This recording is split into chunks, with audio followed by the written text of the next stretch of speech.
Bueno, gracias, Carlos, por estar en Argentina Productiva. Hoy un momento bastante particular después de las elecciones PASO.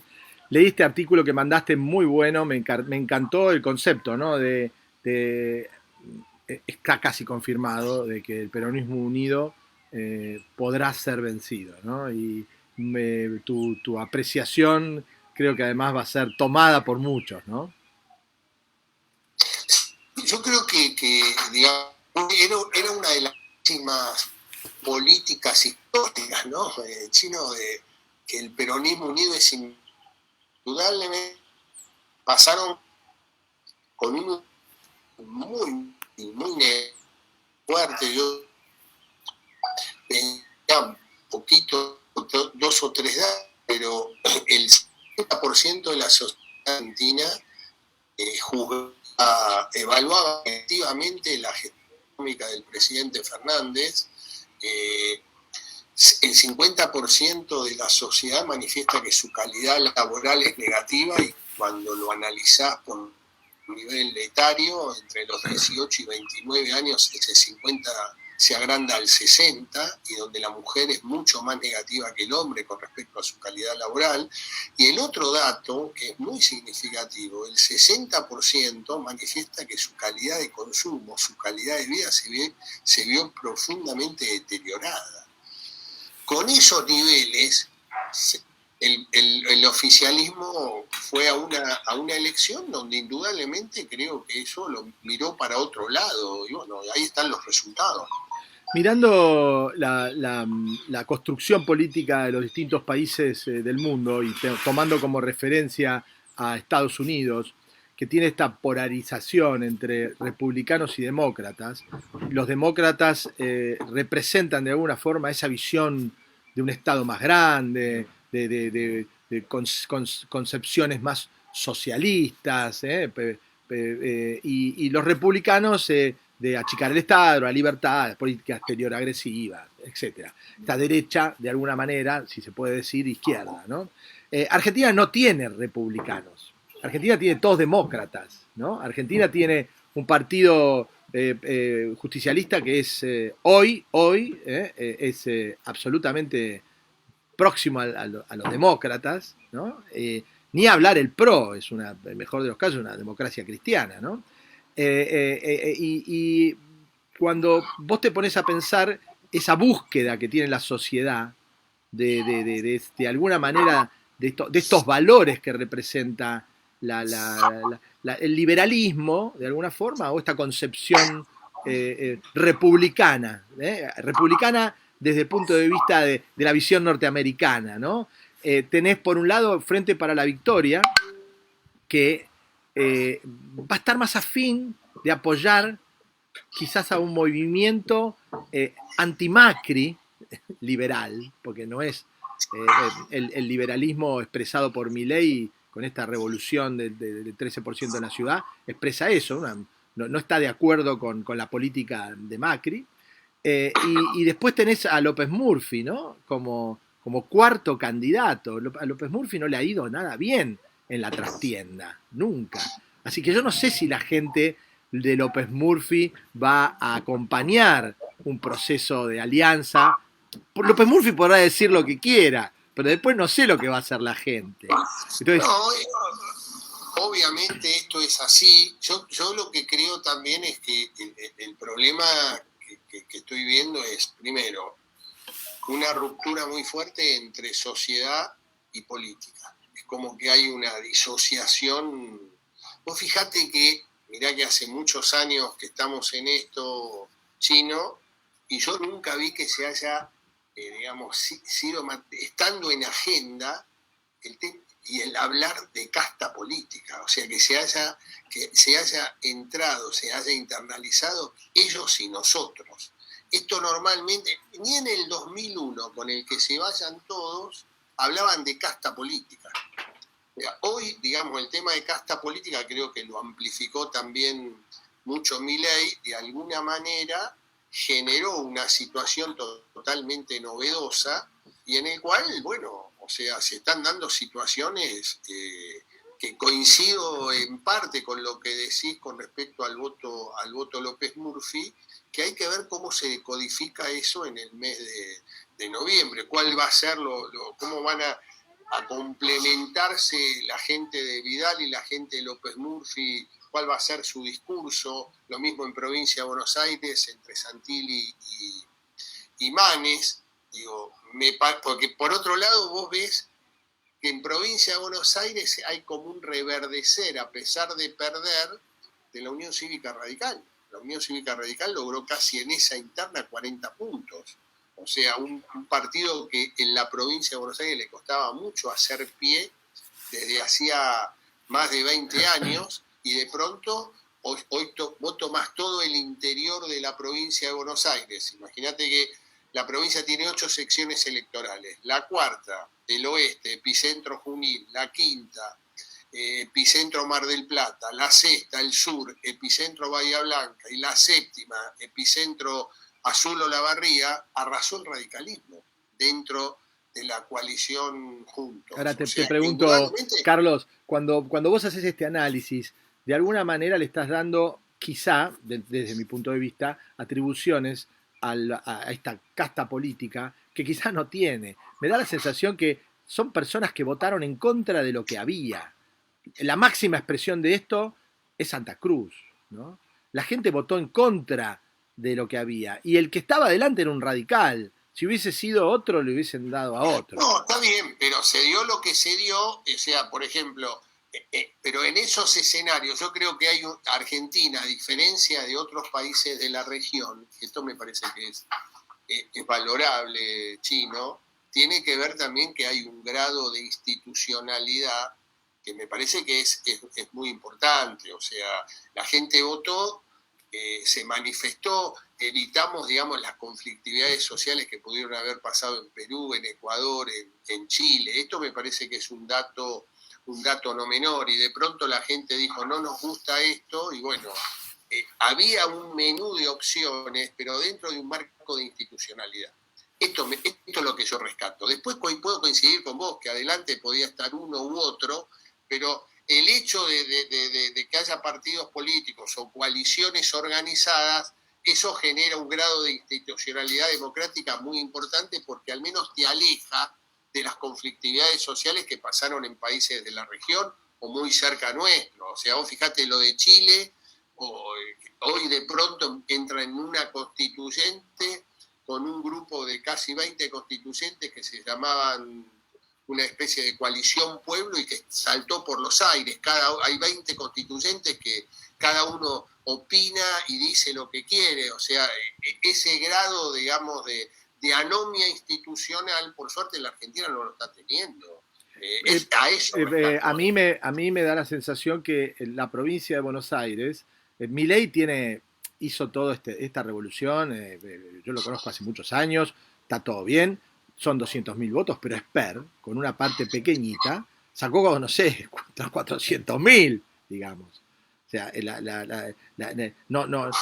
sacó quizás el doble de votos, ¿no? En una expresión menor, porque es una provincia gigante. Entonces, si vos empezás a sumar eso, lo que no te terminé de meter adentro de la bolsa son los anarquistas, los antisistemas, los que están en contra de todos los políticos, sea quien sea, etcétera, etcétera, etcétera, podés llegar a una cifra que puede representar quizá más de lo que tuvo Néstor Kirchner en el 2003 y que fue elegido. Yo creo que si Néstor Kirchner lo hubiese llevado en la fórmula a Duhalde, que quizá fue la persona que lo inventó, bueno, no hubiese podido hacer lo que hizo. O sea, ahí es donde está el tema.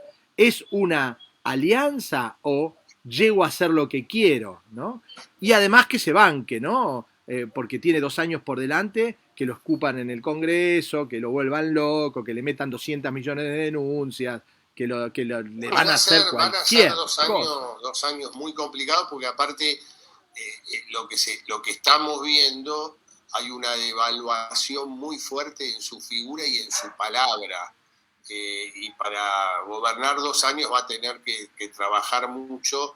Y aparte hay un dato que al menos hoy, leyendo las noticias y escuchando, el presidente se va a poner la campaña al hombro, y yo creo que ahí va a haber una gran contradicción con los gobernadores, porque los gobernadores hoy, digamos, creo que el presidente no cumplió ninguno de los compromisos que había asumido con los gobernadores. Hoy los gobernadores están tratando de alguna manera que no vaya a sus provincias, porque indudablemente hoy no está bien visto el presidente. Es una elección muy compleja y una situación muy compleja de nacimiento, porque el poder no está en el presidente, sino está en la vicepresidenta. O sea, a partir de ahí se rompió todo tipo de lógica de poder, y creo que es lo que se está viendo.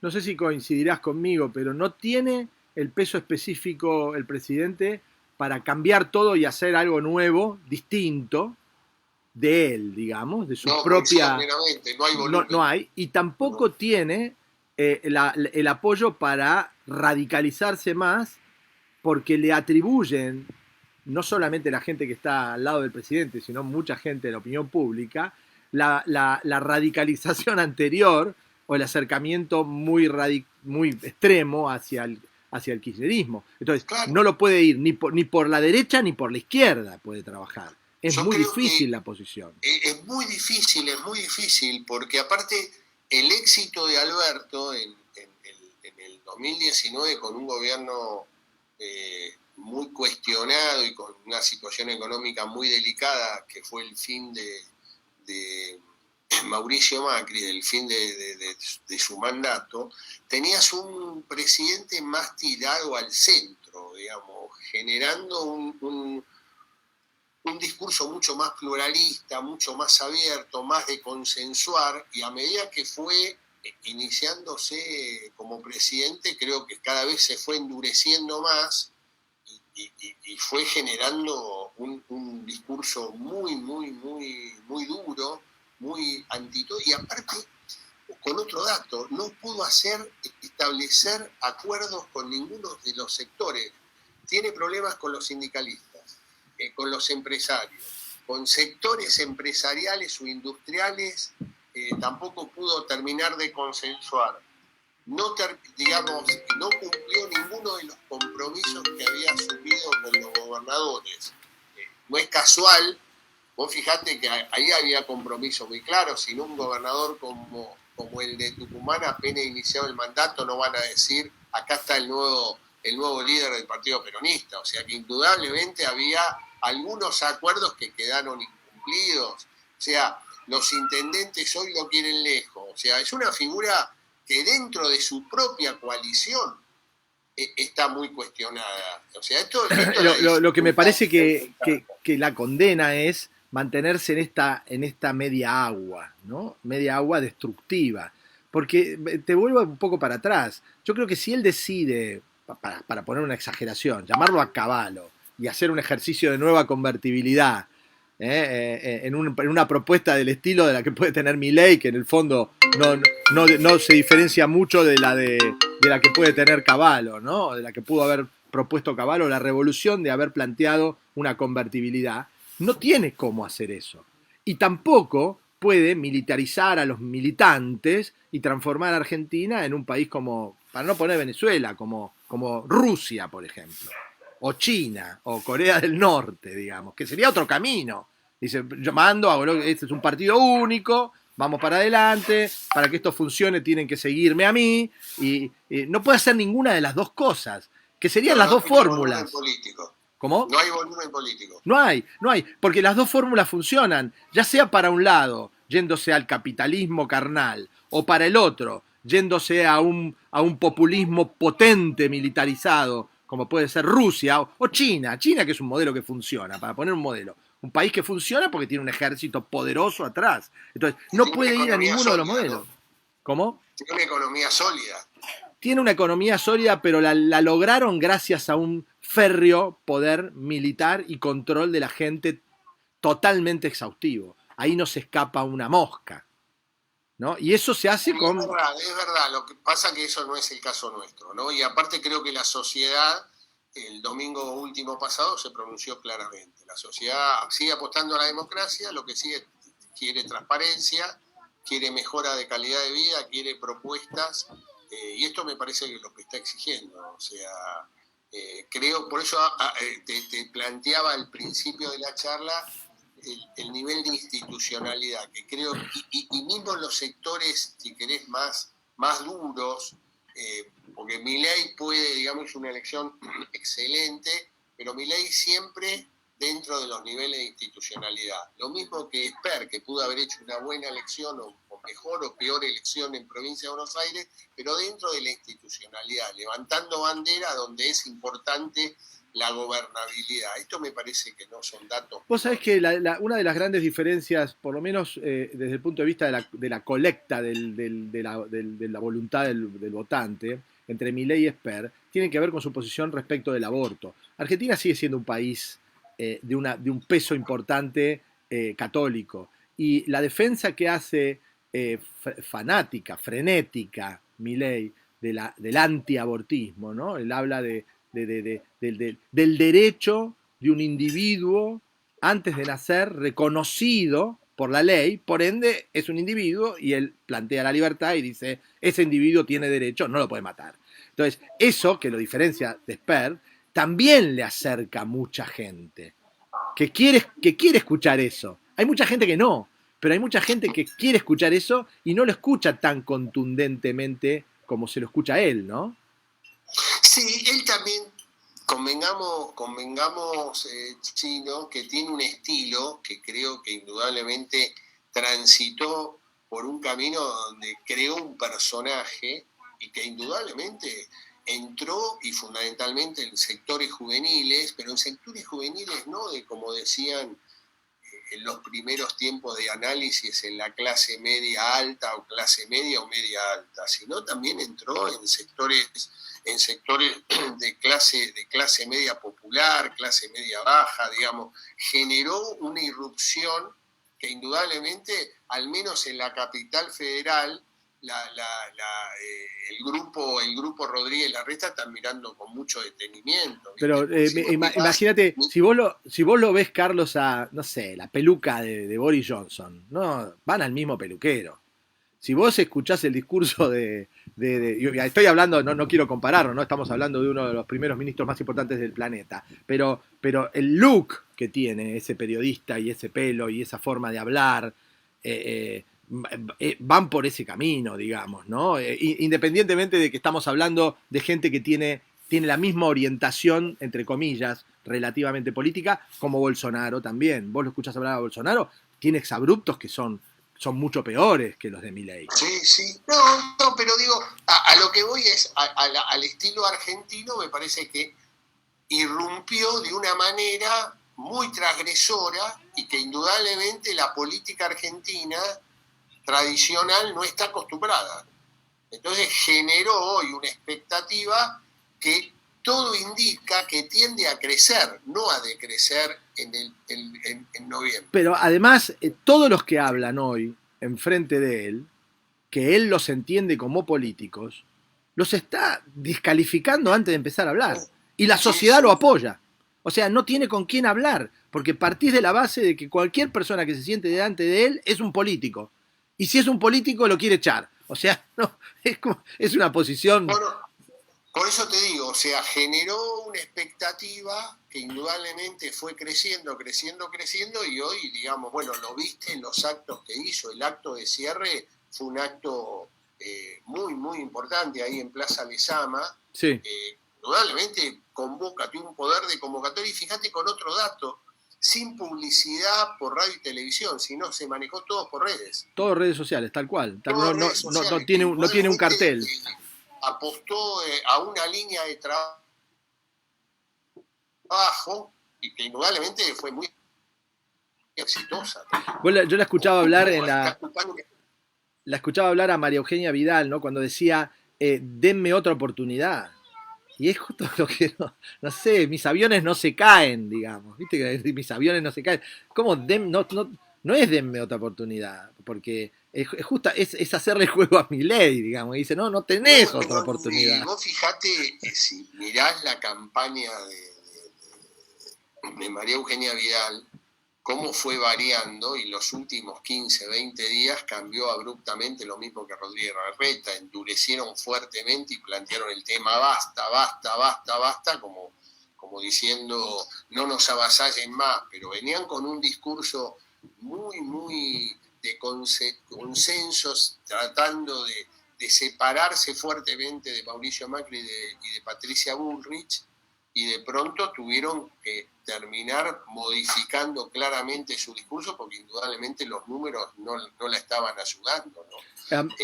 Vos ves la operatoria que hicieron en la ciudad, muestra que Larreta es un buen administrador y generó todo un aparato que funciona, organizado, en fin, muestra el poder, el oficialismo mostró su capacidad de gestión, ¿no?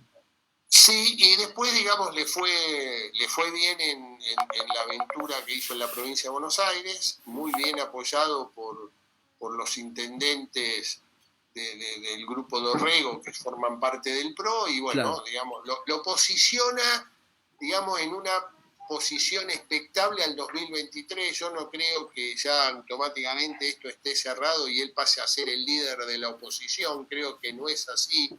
Creo que todavía falta mucho, y esto viene, ya te vuelvo a repetir, esto en la medida que no se acierte económicamente se va a profundizar mucho la crisis, porque hoy el grado de ruptura y el grado de reclamo de la sociedad tiende a ser increyendo, no tiende a ser en descenso, sino en increyendo cada vez más, porque indudablemente la situación económica cada vez es más, aprieta cada vez más. Muchas gracias, Carlitos, un abrazo y un placer poder hablar con vos, lindos recuerdos de nuestro trabajo juntos, ojalá, yo estoy alejadísimo de la historia, pero bueno, tengo muy buenos recuerdos, gracias, bueno, un abrazo. Grande y que tengas buena semana. Gracias igualmente. Chau, chau.